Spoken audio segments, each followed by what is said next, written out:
অনেকদিন আগের কথা। এক জঙ্গলে একটি হাঁস বসবাস করতো।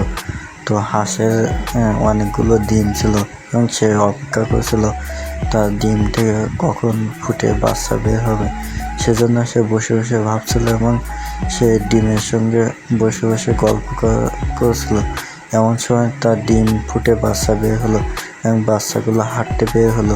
তখন হাঁসটা আমার বাচ্চারা কি মিষ্টি দেখতে। এদিকে এসো আর সবাই লাইন করে দাঁড়াও। 1 2 3 4 5।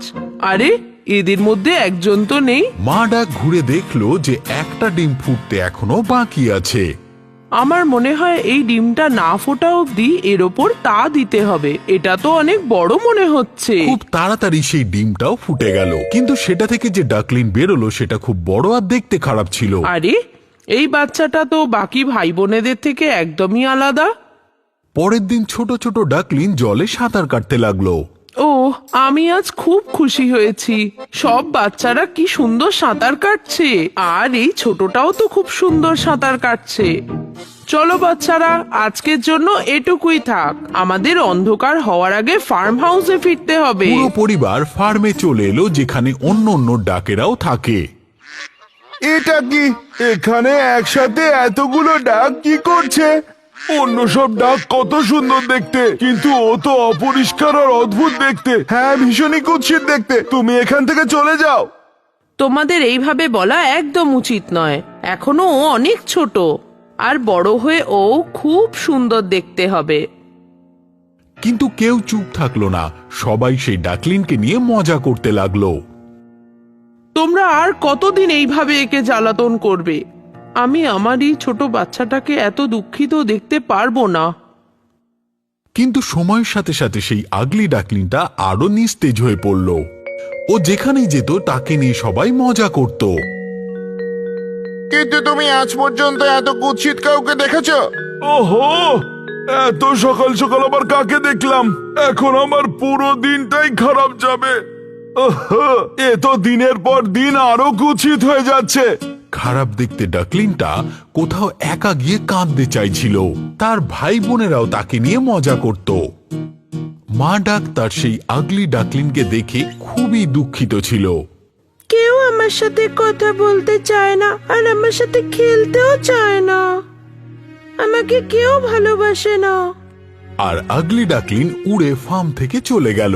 আর উঠতে উঠতে ও একটা বড় পাথরের কাছে পৌঁছালো। ও ভাবলো এই রাতটাও ওখানেই কাটাবে। আমি খুব ক্লান্ত হয়ে পড়েছি, আজ রাতটা এখানেই থাকবো। পরের দিন সকালে সে অন্য ডাকেদের আওয়াজে জেগে উঠল, আর ওর সামনে দিয়ে সেই জঙ্গলি ডাকেরা যেতে লাগলো। কে তুমি? আর এখানে তুমি কি করছো? আমি কি কিছুদিনের জন্য এখানে থাকবো? আমার থাকার কোনো জায়গা নেই। তুমি ভীষণই কুৎসিত। ঠিক আছে, দাঁড়াও, কিন্তু তুমি আমাদের সাথে যেতে পারবে না। আগলি ডাকলিন সেই জায়গায় অনেক দিনই থাকলো। ও একা থাকলেও ওকে কেউ বিরক্ত করতে আসতো না। একদিন ডাকলিন একটা জোরে বিস্ফোরণের আওয়াজ শুনল। ও ভয় পেয়ে ওখানেই লুকিয়ে পড়ল। যখন ও উপরে দেখলো তখন ওর আশেপাশে কেউ ছিল না, সমস্ত ডাক চলে গিয়েছিল।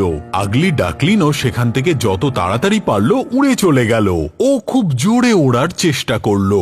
হঠাৎ সেখানে ঝড় আসলো আর আকাশ ডাকতে লাগলো। আগলি ডাকলিন ভয় পেয়ে গেল। ও, আমার খুব শীত করছে। ওই ঘরটায় মনে হয় থাকা যাবে। আমি গিয়ে দেখি ওখানে থাকা যাবে কিনা। ওখানে একটা বুড়ি, একটা বেড়াল আর একটা মুরগির সঙ্গে থাকতো, যারা আগলি ডাকলিনকে দেখতে পেল। কি হচ্ছেটা কি? এরকম ভাবে চেঁচাচ্ছ কেন? আরে দেখো তো, এটা আবার কে এলো? আরে এ তো একটা ডাক। এ তো খুবই আগলি, কিন্তু এখানে কি করে এলো? একে আমার কাছে রেখে ডিম পাড়া অবধি আমি অপেক্ষা করব। তখন আমার মুরগি আর ডাকের ডিমগুলো বেচে দেব। তখন ডাকের ডিমগুলো যেন বড় আর ভালো হয়। আর আগলি ডাকলিন সেই বুড়িটার সঙ্গে থাকতে লাগলো। কিন্তু এখানেও বেড়াল আর মুরগিটা তাকে নিয়ে মজা করতে লাগলো। আরে শোনো, আয়নায় নিজেকে যখন দেখো তখন ভয় পাও না? আমাকে দেখো, আমার শরীর কত কোমল, আমার নখগুলো কত বড়।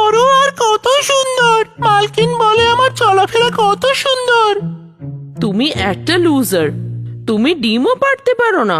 আমার ডিমগুলো দেখো, এগুলো কত বড় আর দেখতে খুব সুন্দর। আগলি ডাকলিন খুবই একা হয়ে গেল। ও জানলার পাশে একটা পুকুরের দিকে তাকিয়ে থাকতে লাগলো। যদি আমি ওই পুকুরে সাঁতার কাটার সুযোগ পেতাম, বাড়ির পাশে নদীতে স্নান করে খুব মজা পেতাম। পাগল নাকি তুমি? উনি তোমাকে কোথাও যেতে দেবে না। তোমার কাছে একটা বাড়ি আছে, বলো আর কি চাই? প্লিজ, তুমি মালকিন ক্যাট আর আমাকে একদমই রাগানোর চেষ্টা করবে না। এমনিও সাঁতার কেটে তুমি কি করবে? আগলি ডাকলিন খুবই দুঃখ পেল আর ভাবছিল এরপর সে কি করবে। আমি জানি এই জায়গাটা খুব সুরক্ষিত, কিন্তু আমি কোনো বন্দী নই। আমাকে এখানে কেউ সাঁতার কাটতে দেয় না।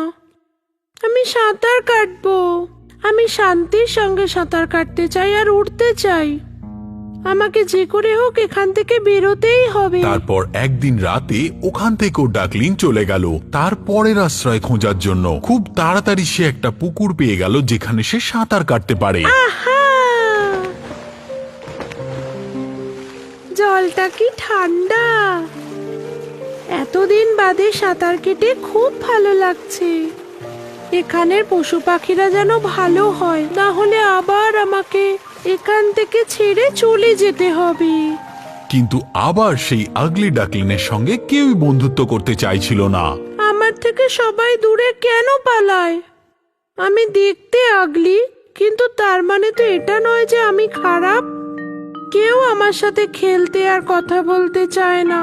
আগলি ডাকলিনের জীবন এরকম খারাপ ভাবেই কাটতে লাগলো। তারপর ঋতু পরিবর্তন হলো, সব পাতা ঝরে পড়লো, পাতার রং লাল থেকে বেরঙি হয়ে গেল, আর তারপর আবার সবুজ হলো। তারপর আসলো শীতকাল, সমস্ত জঙ্গল বরফের সাদা চাদরে ঢেকে গেল। কালো মেঘ ডাকলিনকে আরো বেশি দুঃখিত করে দিল। তারপর ডাকলিন আবার পুকুরের পাড়ে গেল, আর ও যেটা দেখলো সত্যি অসাধারণ ছিল। কি সুন্দর পাখিগুলো! আমি এদেরকে আগে কখনো দেখিনি। এদের ডানাগুলো কি বড়! মনে হচ্ছে যেন ওরা উড়ছে না, হাওয়ায় ভেসে বেড়াচ্ছে। ঠান্ডা আরো বাড়তে লাগলো, কিন্তু ঠান্ডা জল হওয়া সত্ত্বেও ডাকলিন সাঁতার কাটা ছাড়লো না, আরো ঝোপের কাছে গিয়ে বসে পড়লো। খুব তাড়াতাড়ি বসন্ত চলে এলো, ফুল ফুটতে লাগলো আর আকাশে সূর্য চকচক করতে লাগলো। ডাকলিন এসব দেখে খুবই খুশি হলো। আবহাওয়া তো খুব সুন্দর হয়ে গিয়েছে। আমার ডানাগুলো শক্ত হয়ে গেছে, আর এবার আমার উঠতে কোনো অসুবিধা হবে না। হঠাৎই ডাকলিন সেই পাখিগুলোকে দেখলো যেগুলোকে সে বসন্তে দেখেছিল, আরো দৌড়ে গিয়ে ঝোপে লুকিয়ে পড়ল। ওই পাখিগুলো কি সুন্দর! আমার ওদের সামনে যাওয়াই উচিত নয়, না হলে সবাই আমাকে নিয়ে মজা করবে। হয়তো এই পাখিগুলো আমাকে মেরেও ফেলতে পারে। সব সময় আমাকে নিয়ে সবাই কি হাসাহাসি করে। প্রথমে ফার্মে ডাকলিং, তারপর আমার ভাই আর বোনেরা, তারপর বেড়াল আর মুরগিটা ওই বাড়িতে, আরো অনেকে মিলে করে। আমার জন্ম নেওয়াই উচিত ছিল না। ডাকলিন পুকুরের এক কোণে চলে গেল। ও খুবই দুঃখিত ছিল আর ফুঁপিয়ে ফুঁপিয়ে কাঁদতে লাগলো। আর তারপর নদীর জলে সে তাকে দেখলো আর নিজের চোখকে বিশ্বাসই করতে পারল না। পুকুরের পরিষ্কার জলে সে নিজেকে পরিষ্কারভাবে দেখতে পেল, কিন্তু এখনো কালো আর দেখতে খারাপ একটা ডাকলিন নেই, বরং এখন সে একটা সুন্দর রাজহাঁসে পরিণত হয়েছে। হ্যাঁ, ও আগলি ডাকলিন নয়, একটা রাজহাঁস ছিল। বাকি সমস্ত রাজহাঁস তাকে স্বাগত জানালো এবং তাকে খুব ভালোবাসাও দিল। শেষমেশ সেই ছোট দেখতে খারাপ একটা ডাকলিন একটা পরিবার আর বন্ধুও পেল, সুন্দর একটা রাজহাঁসের রূপে। একটা পরিবার দুজন বাচ্চার সাথে সেই রাজহাঁসকে দেখতে এলো। দেখেছো, ওখানে একটা ডাক আছে। মা, বাবা, এখানে এসো। দেখো এই ডাকটাকে, কতটা সুন্দর দেখতে। ওই নতুনটা কি সুন্দর দেখতে! আর একে দেখতে আমার খুব ভালো লাগছে। এত প্রশংসা শুনে সে খুবই খুশি হলো। ও খুব লজ্জাও পাচ্ছিল। নিজের পুরো জীবনটা সে শুধু খারাপ কথাই শুনেছিল, কিন্তু এখনো অনেক ভালোবাসা পাচ্ছিল। আসলে সবাই মিলে ওকে বলল যে তুমি খুব সুন্দর।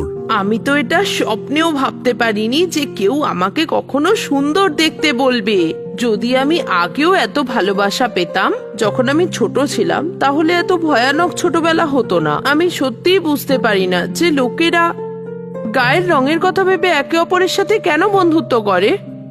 এটা তো সত্যি খুবই খারাপ।